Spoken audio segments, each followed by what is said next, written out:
আমাদের দাবি খুব বেশি নয়, অস্পষ্ট নয়, দাবি কম, খুবই সুস্পষ্ট। 1 নম্বর দাবি হচ্ছে জুলাই বিপ্লবকে স্বীকৃতি দিতে হবে। যারা জুলাই বিপ্লব মানবেন না তাদের জন্য 26 সালে কোনো নির্বাচন নাই।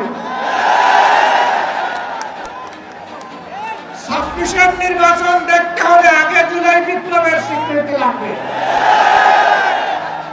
আর জুলাই বিপ্লবের স্বীকৃতি দিতে হলে জুলাই সনদের আইনি ভিত্তি দিতেই হবে। এই আইনি ভিত্তি ছাড়া কোন নির্বাচন অনুষ্ঠান হওয়ার কোন সম্ভাবনা নেই। কখন হবে আইনি ভিত্তির গোড়াপত্তর? এদেশের মুক্তিকামী মানুষের কথা একটাই, জাতীয় সংসদ নির্বাচনের আগে গণভোট অনুষ্ঠিত হতে হবে।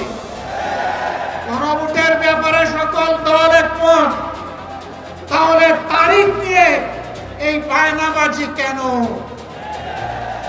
একমত হয়ে যখন স্বাক্ষর করেছি সবাই, তখন গণভোট আগে হওয়াই হচ্ছে যুক্তিযুক্ত। এর মধ্য দিয়ে আইনি ভিত্তির পাটাতন তৈরি হবে ইনশাআল্লাহ, এবং এর ভিত্তিতেই আগামী জাতীয় সংসদের নির্বাচন অনুষ্ঠিত হবে। ওই নির্বাচন যখন অনুষ্ঠিত হবে তখন আর কোনো সংশয় সন্দেহ থাকবে না।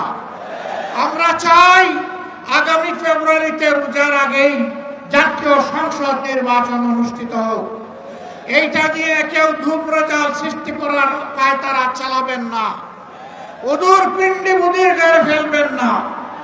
আমরা জাতীয় ঐক্যমত কমিশনে গিয়ে সকল দল আমাদের মতামত দিয়েছি।